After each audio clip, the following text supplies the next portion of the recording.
Thanks for joining us on This Week in Health IT. This is a solution showcase. My name is Bill Russell, former healthcare CIO for a 16-hospital system and the creator of This Week in Health IT, a channel dedicated to keeping health IT staff current and engaged.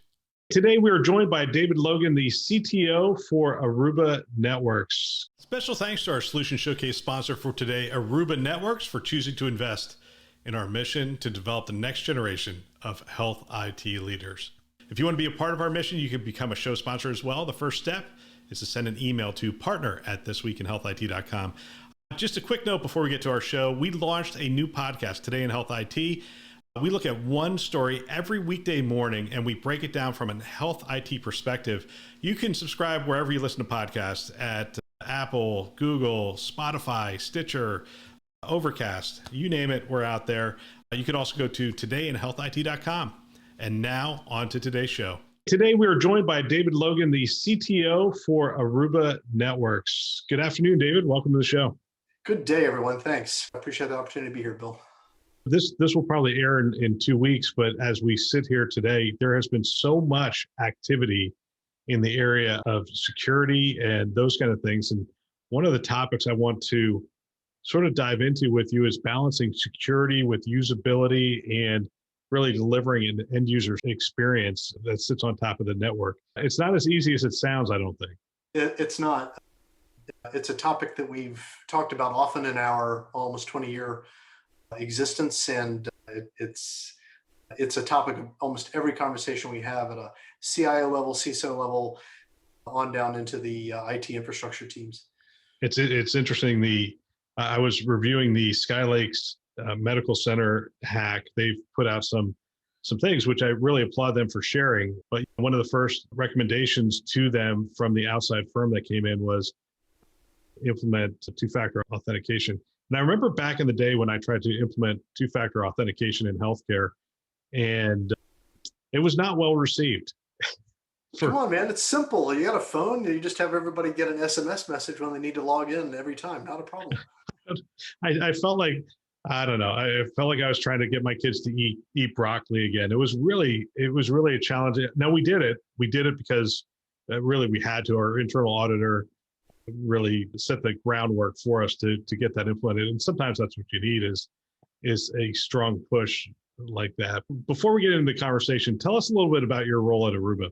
Sure, glad to. So I've been fortunate to be with Aruba since 2006 in a few different roles. Always technical and always market facing, so to speak. I'm currently the CTO for Aruba Americas, and I focus, in addition to that, as a general purpose role. I focus specifically on healthcare and higher education because I have a long background in both of those industries, so to speak. Wow, it's interesting. We could talk about higher ed too, because I was a CIO in higher ed, but we won't do that today. That, by the way, a lot easier role than being a CIO in healthcare was my personal take. Although you do deal with a lot of similar challenges. I guess where I would start is the conversation you're having with CIOs today. I would assume it's easier to get a meeting with a CIO today than it was maybe a year and a half ago, given all the activity that's going on around the network. Yeah, 15 months ago, we were all in reactive mode to respond to the pandemic in whatever way that meant for our respective organizations. And CIO conversations at that time were pretty tough. Visibility into dramatically declining revenues, dramatically expanding healthcare requirements, especially in urgent healthcare, whether it was triage or treatment. Today, fortunately, is with Aruba as part of the greater HPE organization, we have phenomenally great conversations with CIOs because there is another wave of digital transformation taking place where the architectures that we put into place in the 90s and 2000s, which may have worked at the time, either don't scale or they're not secured or they don't perform the way that we want them to. And so the CIOs that are undertaking new digital transformation initiatives are really coming to us to seek our assistance. Yeah, and the architecture that you lay down, I was talking to somebody about data architectures, and they were talking about epochs, and it was a professor, so he was just talking about a lot of epochs that he was looking at, or 20, 30-year epochs. Yep. And when we're looking at architecture in our lifetime, you and I were just talking AS400 prior to getting on the show. We were talking AS400 and OS2, and that's where we were way back in the day. And those servers, in some cases, they were in departments and whatnot. Then we moved to the data center. Now we're moving to the cloud, and the architecture to support whatever the next round of applications or next layer of technology is really important to lay down correctly. I mean, when you do it with first level thinking, when you really do it by design, it changes what you're going to be able to do a year from now, 3 years from now, 5 years from now, I would assume. Yeah, certainly. And in fact, a lot of the conversations that I have center around what are the experiences that you expect to deliver in your organization to your constituents and healthcare patients, providers, clinicians, service personnel, vendors, guests, whoever is coming into the facility, whoever is having to digitally interact with the organization or benefit from digital services. There's a whole set of experiences that all those different constituents need. And you mentioned security and usability earlier. It has certainly been a general tenet that you couldn't have really effective security and have ease of use at the same time, or deliver on the experiences that are perhaps desired. And I think BYOD as a phenomenon starting 10, 11, 12 years ago is a really good example of that. Enterprise IT's reaction to BYOD at the time was personal mobile devices. We don't control them. We don't know what's on them. We don't trust them. We're going to put them on the guest network. But then different parts of the organization at a departmental level started to sponsor applications, started to sponsor use cases and experiences that required the use of personal devices, BYOD devices. So how do you, from an IT perspective, how do you write a security policy for a personal device using an enterprise app? You couldn't do that 10 years ago. It just wasn't possible to mingle those two things together. And so from Aruba's perspective, that's one of the problems that we set out to solve. Well, that's an interesting one. So in healthcare today, we do have a lot of devices that we put into the safe network, the secure network, right? And that's a pretty common practice. But we also have so many new applications that are coming online that require mobility, devices that are moving through, and even some devices that we, as you sort of described, we don't even know what they are. We can't put in the MAC address and say, allow this MAC address, because we don't know it exists. How do you start to architect for a network where you don't necessarily know all those mobile devices? So it really begins with understanding how a human would think about a security policy. For example, it's very clear that a radiologist or a radiology tech or somebody involved in imaging systems inside a healthcare organization are going to need access to the radiology system. Okay, that's human definable. We can understand that. We can also understand the physical systems that are involved in the delivery of these imaging solutions, whether it's the machines themselves, like an MRI or a PET scanner, the tech workstation, the radiology reading station that's perhaps in the radiology suite, or maybe it's in computer on wheels in the ED. All of these are involved in the practice, if you will, of imaging and delivering images to providers.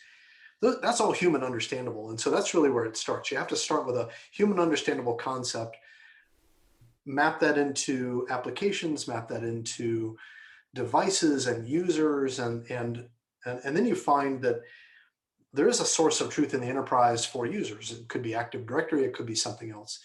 There is a source of truth for, at least in some enterprises, for application access, like Workday. Workday might define Dave Logan gets access to these applications.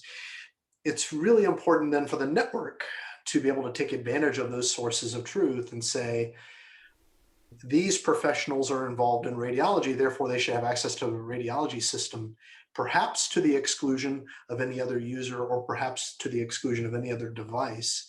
And then you start to get some really interesting security concepts of allow lists for the devices and users that matter for radiology, and block lists for the devices and users that don't. Those are pretty simple concepts that now machines can understand, and you can have the network enforce that kind of policy. We'll get back to our show in just one moment.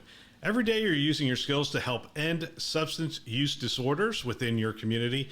The Health Resources and Services Administration is here to help you with the new STAR LRP program, which is Substance Use Disorder Treatment and Recovery Loan Repayment Program. Pay off your school loan with up to $250,000 from the STAR LRP in exchange for 6 years of full-time service at an approved facility. Behavioral health clinicians, paraprofessionals, clinical support staff, and many others trained in substance use disorder treatment are encouraged to apply. Applications are open until Thursday, July 22nd, 2021 at 7:30 p.m. Eastern Time, which is right around the corner. To learn more and apply to join the STAR LRP, you can use the link in our show notes or visit bhw.hrsa.gov. To learn more, that's BHW, as in Behavioral Health Workforce.hrsa.gov. Now, back to our show. Let's walk through the pandemic. So we enter the pandemic. What kind of things were you doing for your clients or talking to your clients about? So the immediate need that was almost universally discussed was preparation activity for testing, triage, and patient treatment. And nobody really knew the scale that at an individual organizational level or at a geographic level of the situation that was going to be faced. And so contingency planning modes went into effect, and people said, you know what, we need to set up networks in gyms. We had organizations that set up triage and treatment environments on cruise ships. Our response as a networking vendor was to say, we have a set of software-defined network architecture tools available to you. You can take and extend your network using our technology wherever it needs to go, and we're going to help you do that. And so we marshaled our own resources in terms of our supply chain, providing gear, providing expertise, consulting systems engineers to help do implementations, and also just serve as a sounding board for CIOs and their staff to prepare for the unexpected and then help them work through what actually happened. Software-defined network is a term that's been around for a little while. I mean, it doesn't go back too far, but help us understand the difference between software-defined network and what the alternative to a software-defined network is. Sure. So you and I both having gray hair, we're used to network concepts like VLANs and Ethernet ports and segmentation. And those are static concepts. Those are concepts where, for example, if you have a printer attached to an Ethernet port in a wiring closet, if a user decides to move that printer, that's very easy for them to do. They move it, and then all of a sudden the printer's not on the network anymore because the configuration associated with that port lent itself to providing connectivity to the printer. And so you move the printer and the printer port, and all of a sudden it's not connected anymore. These are really static concepts. A software-defined network says we need to be able to adapt to the changing conditions at the edge, mobile devices, fixed devices, known users, unknown users, shouldn't really matter. And we need to, at connect time, allow those devices and those users to use some methods for identifying themselves using security protocols, and then connect them to the virtual network that they should be attached to. And so, for example, if a healthcare organization has an in-building Wi-Fi network, and they also use our access points to provide remote access for telehealth, the user experience looks exactly the same. A doc will log in, a provider will log in from their laptop or from a mobile device, and their authentication credentials would be the same.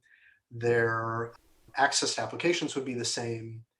And that's because the software-defined network concept says, you know what, this user has changed locations, but that's okay because policy says we can extend the network concept all the way to that remote location, to this remote access point.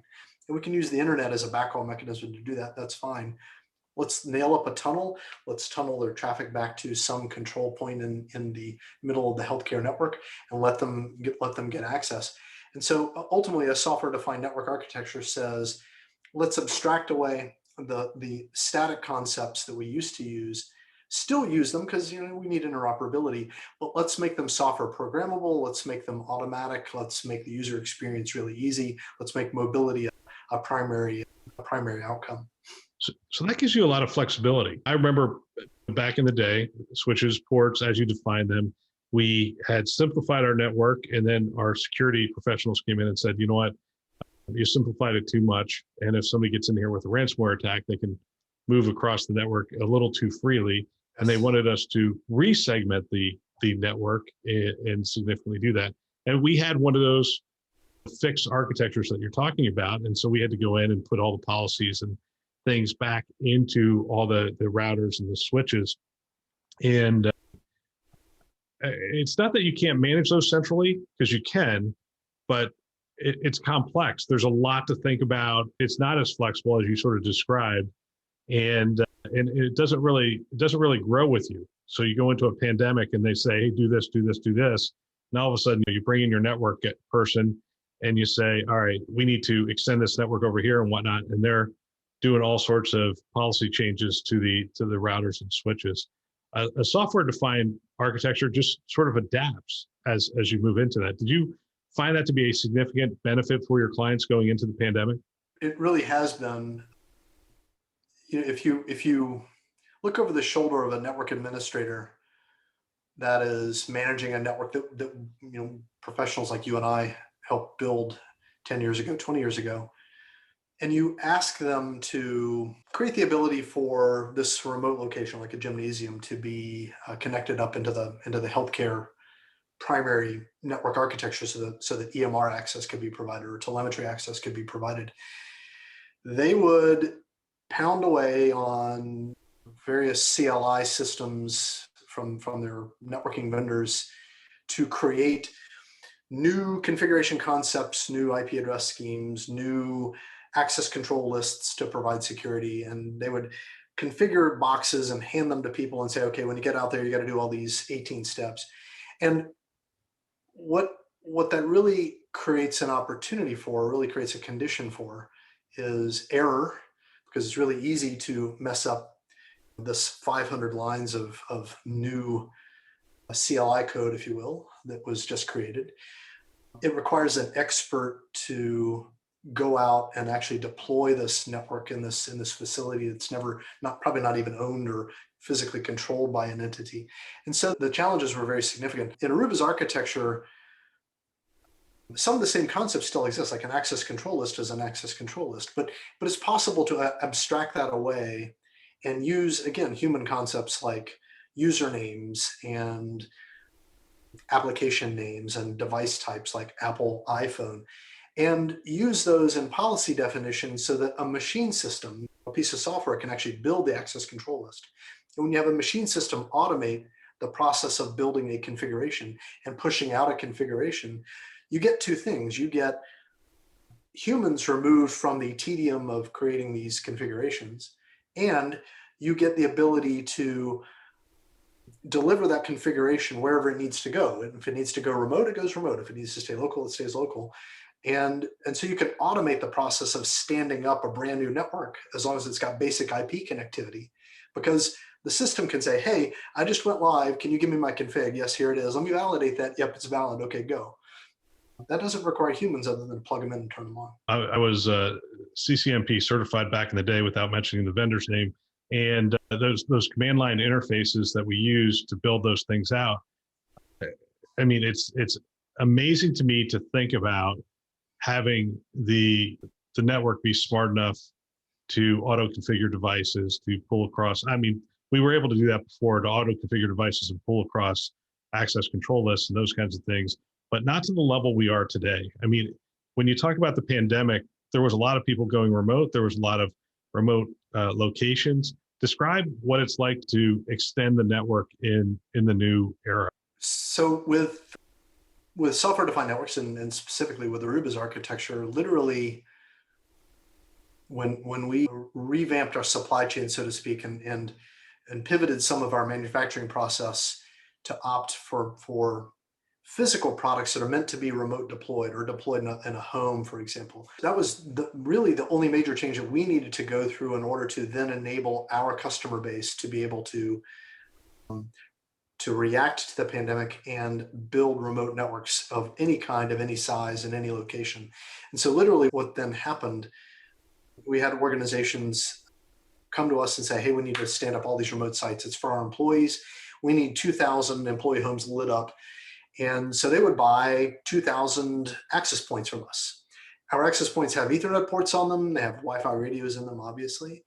And some of them have USB ports. So you can actually attach an LTE or a 5G modem to them. So if you need wireless WAN connectivity, that can be provided.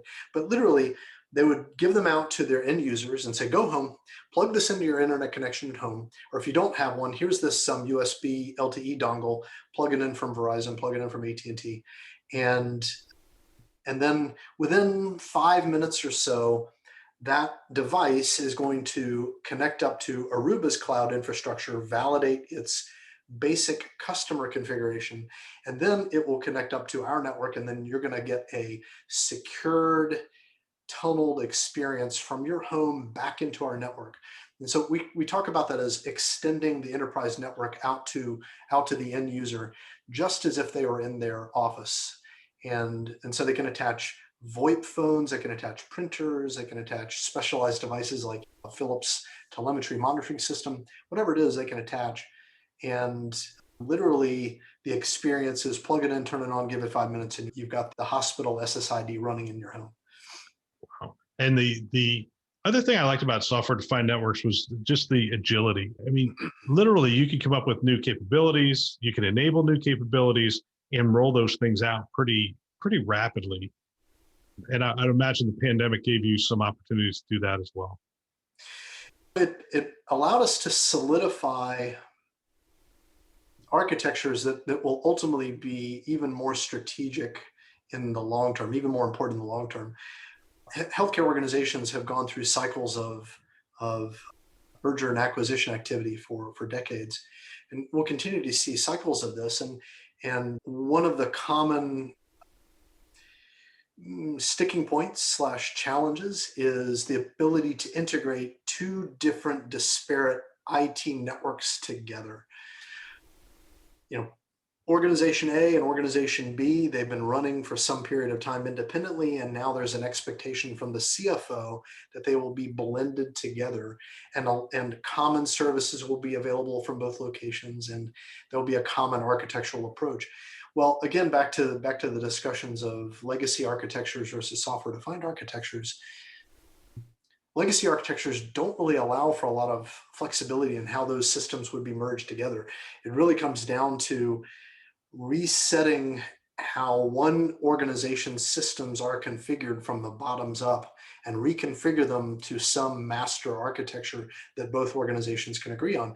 Within a software-defined architecture, at least with the Aruba architecture, it's easy for some amount of the existing network to remain in place, perhaps a lot of the existing network to remain in place, but new capabilities can be extended to that acquired organization so that security can now be common. And then you can move into having operating models of network performance management and application performance management be common as well, just because of software-defined environments.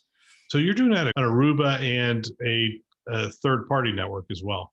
Yes. Yeah. Frequently, in fact, 95% of the time, 99% of the time, when an organization begins their journey to migrate some or a lot of their network architecture to Aruba, they're starting with a third party already in place. And we know who all the vendors are. They're not going to replace everything day zero. Number one, you can't do it operationally. And number two, the CFO won't allow it. I mean, there's assets that are in place that need to be taken advantage of and taken off the books over a period of time. And so it's very easy for us to go to a customer and say, yeah, actually, that's not a problem. What you want to do is take a strategic look at your environment, decide the area of reinvestment that's necessary, whether that's the data center network or the wireless edge or the remote access network and the WAN, whatever it is. And you start there and you work over a period of time, but to augment your environment with an Aruba architecture, but you leave everything in place. And because of our attention to detail on interoperability, because of our from founding intent and strategy to operate on top of third-party environments seamlessly, our customers enjoy the ability to just come in and install our stuff and have it work really, really well on top of what already exists. Yeah. So the other thing, when you abstract the hardware and the software layers from each other, do you get a longer device life cycle, if you will, a longer time until you get to end of life on those devices? Yeah, absolutely. And it's a little counterintuitive. I mean, we as IT professionals, and generally speaking, IT professionals, look at software as software and hardware as hardware. Sometimes that's true. I mean, if you look at a computing platform, for example, it has a little bit of software and a little bit of firmware, but by and large, it's going to be configured and managed with a software tool, a set of software tools that would be augmented by whatever that compute platform is. But when you look at an Ethernet switch or an access point or an SD-WAN gateway, these are systems that are not actually truly hardware. Sure, they're hardware based, but ultimately it's the software that runs on top of the hardware that is what's important to the customer, because it delivers the features that are necessary for the capabilities to be extended throughout the environment, and it contains the security and operations management features that are required. When we talk about hardware, what we're really talking about is an entire hardware software system. Now, Aruba's strategy, going back a very long time, and it's still present today, we continue to design and build our own hardware on purpose, much like how Apple designs and builds their own phone platform.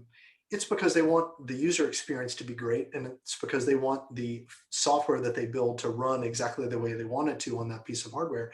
We do the same thing. We want our software to run exactly as intended on the hardware that we build. And so we're doing all of our own designs still to this day because of that. And to your point, we're fortunate that, and our customer base is fortunate because they've been able to take advantage of our strategy in that regard. And they have products that they have installed from us that have lasted 7 years, 10 years, 12 years, even 15 years. I mean, I've talked to customers that are still running access points that are 14, 15 years old from us. Yeah, the life cycle. So we had a framework where we determined how long each device was going to last in the network, so we could have the right budgeting in place to replace the equipment. And I think on wireless device, on wireless access points and whatnot, we had a 4-year life cycle, because it was just a foregone conclusion that the technology was moving so fast that we were going to need new devices every 4 years. Is that not the case anymore? The life cycles have extended for sure. That was certainly true 15 years ago, even 10 years ago. But when you look at the rate of innovation, if you will, as a mathematical curve, the rate of innovation 15 years ago was incredibly steep. There was a ton of innovation taking place on the client endpoints for Wi-Fi connectivity, and the same thing for the access points. We went through the 11 ABG shift to 11N. We went from the 11N shift to 11AC. We're in the midst of the shift to 11AX, and now we've added a whole new spectrum in the 6 gigahertz spectrum to 11AX. So we definitely are seeing some pretty steep innovation curves, but it's an interesting three-dimensional problem, or multi-dimensional problem. University environments are actually a really good example of this. When a university allocates their IT budget for network refreshes in a given year, they have to make a choice between how much of their existing Wi-Fi infrastructure are they going to replace to enhance its performance. And while they do that, are they going to increase the density of access points in a certain area so they can not only increase coverage, but increase capacity at the same time? Or how do they juxtapose against increasing coverage across areas of their campus that might not be covered well, like outdoor spaces or event venues or parking lots, parking garages? And so the consideration of, okay, are we going to extend our network? Are we going to make it more connectivity friendly for low power devices for IoT? Are we going to dramatically increase performance because we're going to have all these high performance workstations attached. These are really the choices that these types of organizations wrestle with. And so the ability to choose a type of device, choose a type of access point is pretty easy today. You can standardize, but then you still have to wrestle with how much of my budget is going to go towards which of these strategic choices. One of the things you mentioned to me earlier was about the agreements or the work that you've done with the various carriers.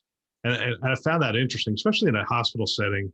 We have so many people coming in, sitting in waiting rooms, waiting for loved ones and those kind of things, or even physicians that are bouncing around from location to location. They come in and they use their mobile phone. And you guys have a pretty unique and interesting way of authenticating those devices. Can you give us a little background on that? You bet.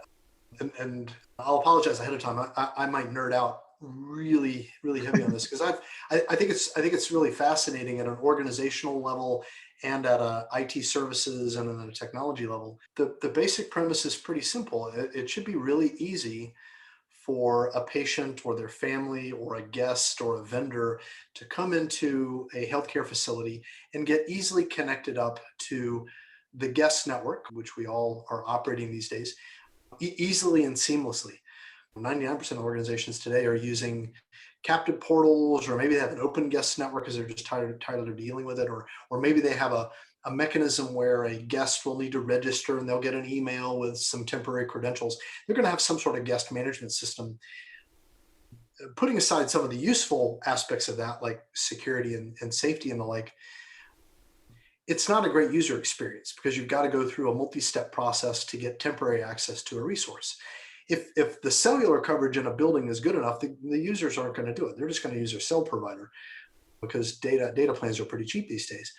But a lot of organizations don't have good cell coverage throughout their entire facility. And so getting easy access to a Wi-Fi network is a really nice benefit for these types of individuals.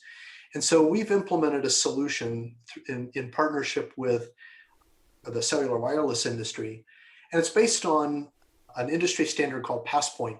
And basically what it says is, if you have a Passpoint enabled phone, like an iPhone 10 or 11 or 12, or a similar Android device, your device can authenticate using the Passpoint protocols. Okay, great. So now what you need is a Wi-Fi network that supports being able to listen to the Passpoint protocol and authenticate to the carrier networks.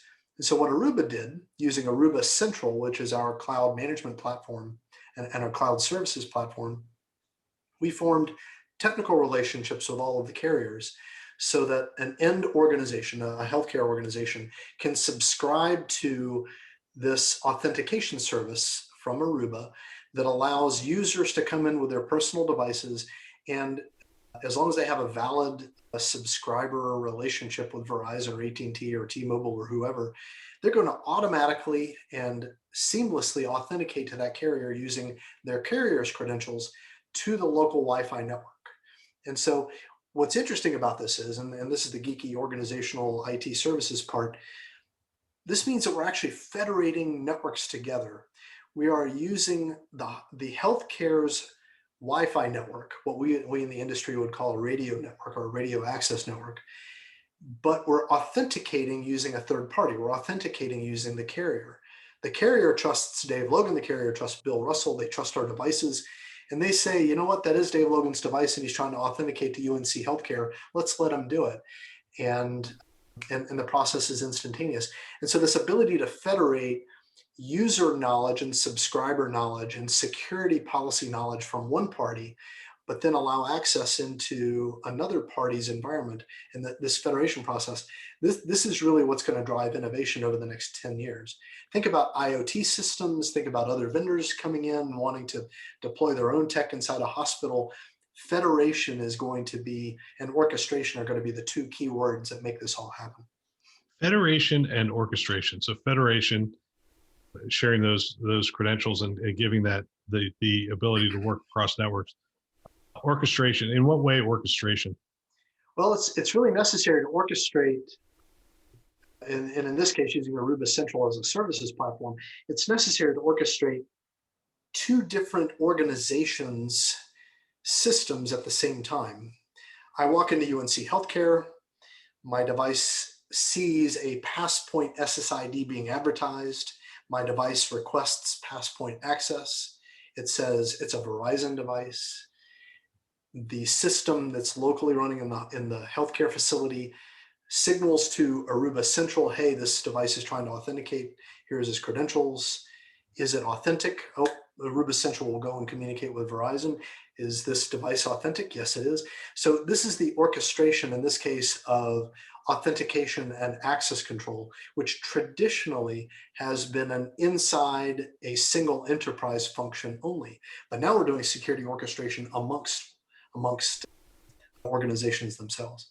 And so we come full circle back to the user experience. And it's interesting, when you sit down with the chief information security officer, they're going to want to know that the security is robust, that it's defined really well, that you have the capabilities to do at rest and transit kinds of security protocols. You're supporting the various frameworks that are out there and whatnot. But to give them the ability also to enhance the user experience, to listen to the business, understand what the business requirements are, and to build out those mechanisms, have the ability for IoT devices to be rolled out as you are expanding your hospital at home kind of infrastructure, but to have them be rolled out by non-certified network professionals, just essentially have the network be smart enough to identify those devices, to authenticate those devices and bring those devices onto the network.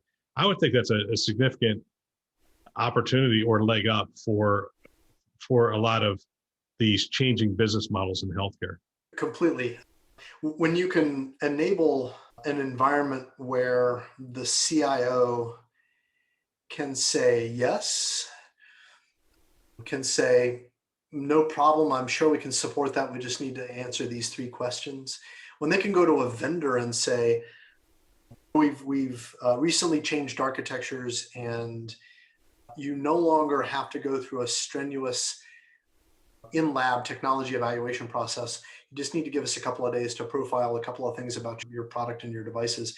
When you can streamline the process for everybody, whether it's an end user or a vendor providing healthcare tech, or the CFO that wants to streamline operations, or the CEO that wants to do acquisitions, when you can be in the position of being able to say yes most of the time and not be in the experience prevention business, ultimately it comes back down to satisfaction all the way around and being personally satisfied. But so let's talk about this from a ransomware perspective. So ransomware has taken down 3, 4, maybe even 5 hospitals at this point. The largest lots of small regional facilities. Lots of small regional, and then you had Scripps, which is probably the largest. And the CEO just did an article in the San Diego Union Tribune or San Diego Union newspaper about their lessons learned around that. And so that's probably the largest health system that was taken offline. I'm sure you're having these conversations. So how are we thinking about the network different? How does your system enable us to be ready for those kinds of things? So let me reflect on a couple of different angles. One's a risk management angle and one is a security architecture angle. From a risk management perspective, obviously every organization has an operating culture that will be both digital and non-digital. And an organization's ability to fall back to a non-digital process may mitigate the concerns that they would have about their security architecture. And so it really does come down to first asking and answering the question of how critical are specific digital processes and digitally enabled functions to our day-to-day practice, and be methodical about it, be analytical about it. And I'll point out one use case which I scratch my head to be able to identify anything but a digital process. Think about home healthcare and hospital in the home and those kinds of initiatives. Unless there's a provider or a healthcare professional in the home or nearby in the community, home healthcare is all going to be about being digitally enabled. Telemetry, active control systems to ensure that all the activities taking place are within protocol. And so there are going to be plenty of environments where it's simply not possible from a risk management perspective to ignore the possibilities of the network being used to attack the infrastructure and deny service. And so from a security architecture perspective, you can take as simple or as a complex view as either warranted or as necessary or as one's human psyche would like. Our simplistic point of view is by applying segmentation as a strategy for the network, and by applying finer grained policies and getting more and more segmented, micro segmentation, if you will, the network is going to have less opportunities to be permissive. Military talks about permissive and non-permissive environments. You want to create an environment that is non-permissive to ransomware. And the only way to do that is to prevent its ability from executing reconnaissance in the environment and moving laterally. The only way to do that is through segmentation. And Aruba's answer to this is don't use static designs. Back to the software-defined architecture that we talked a lot about earlier. It is possible to automate the entire segmentation process from user experience all the way down to IT administration. And these capabilities should be taken advantage of in this regard. It's interesting. I mean, that is one of the questions that I get often when I'm talking to people who maybe aren't in the field, and they say, so let me get this straight. One person on this network clicked on an email and it took down the entire system. And to be honest with you, the attacks, some of the attacks we're reading about aren't that much more sophisticated than that. They got into one system, one workstation, and then went, as you say, went laterally across that network and got really to the crown jewels of the entire health system. That's a scary concept from where I sit. It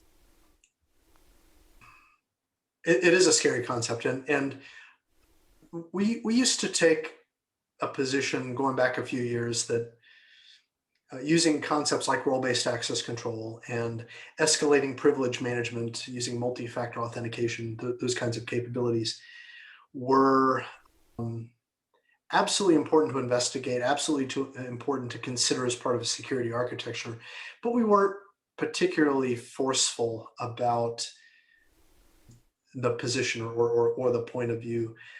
It's clear that the financial motivations to attack inadequately protected environments, regardless of the financial cost or human cost to that organization, are so, the financial advantages to the attackers are so skewed. It's just so easy, and the potential rewards are so great that we really just don't have a choice anymore as IT professionals. We have to create a multi-layered secured architecture, network, application, endpoints, detection and response, and the like.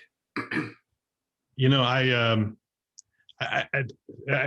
want to thank you for this conversation. I love mixing and bringing the idea of user experience and security and software-defined architecture together. I think it's great to look at all of those things. I close a lot of these interviews with this question, which is there anything we haven't talked about that we should have covered? This would be a podcast in and of itself. With the movement to BYOD and the movement to SaaS and cloud architectures, you as an IT professional, as a leader, would recognize that we've removed instrumentation that we used to have access to do performance management in the environment. We used to be able to instrument the endpoint. We used to be able to instrument the server and the application. We don't control those anymore as IT architects. The network is now the only place where you can actually instrument end-to-end what's taking place. And so the network is not only responsible and important to security, it's now responsible for end user application management and performance management, going back to experience. Yeah, that was the age. The thing a CIO hates to hear is, this workstation's slow, because you're sitting there going, oh my gosh, the variables you just gave me are huge. I mean, it could be the workstation, it could be any number of applications, could be firmware, could be the network, could be the server on the other end. But as you said, we had instrumented all those things. So a lot of times we would just go in and be able to go, okay, the slowdown is somewhere between here and here. And we'd be able to identify that pretty quickly. Are you saying that because we're moving to the cloud, and we're moving to a lot of different new types of architectures, that it's harder to identify those things? Absolutely. Think about the radiologist that is getting access to imagery on their iPad, and maybe even a hospital issued iPad or healthcare issued iPad. And they are moving through the hospital from the radiology suite down to the emergency department to help the EDs with a case.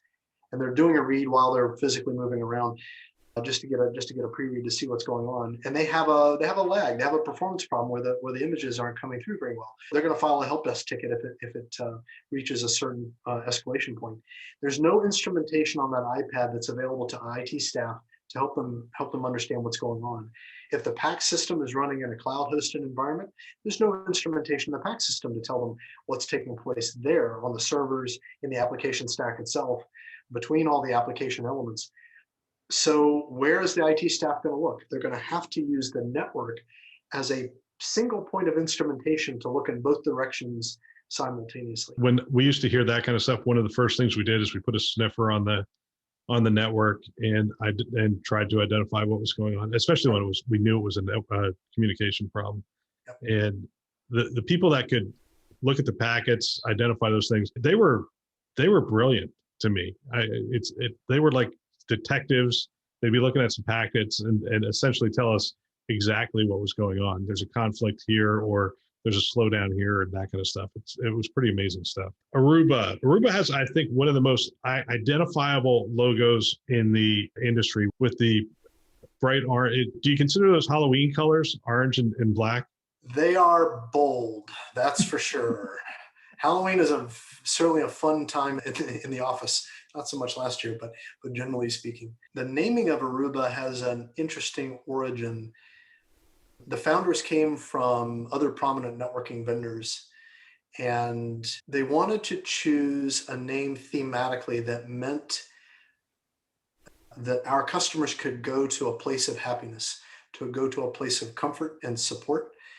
And in the brainstorming that apparently took place behind the walls of a venture capital firm during the founding of the company, Aruba and the island of Aruba and the experiences that one would expect to have when you're there, what evoked that theme of comfort and the happy place. And so that's where the name comes from. Yeah. Well, it's if you've been to Aruba, that is exactly, I went there once. I took my family there once, and yeah, it's a place you can hang out and really feel comfortable. That's for sure. Really appreciate your time and your expertise in sharing that with us. I'm really looking forward to seeing where this progresses. We're not static anymore. We're constantly moving. So my guess is that by the next time we talk, you're going to have stories of how users have utilized this technology and the software-defined architecture and moved it out into the home. And it'll be interesting to see the flexibility that people are able to. When you provide people flexibility, they come up with some really interesting solutions. Yeah, you're absolutely right, Bill. We really appreciate the opportunity to be here today too. We've both been doing this a while. Every now and then I have to stop myself from saying, yeah, I'm not sure if there's really any other problems to solve in this area. To your point of flexibility, people find incredibly compelling uses for the capabilities like the vendors like that we're privileged to provide. And so I look forward to finding out what happens too. Yeah. And I just finished an interview earlier this week, and we were talking about hospital in the home. And I was just thinking through that. And yeah, we had some initial pilots and those kinds of things, but it was with all that static hardware. And that's not going to be doable with what some people are saying, which is essentially replacing 20% of your hospital room beds with beds that are out and about in the community.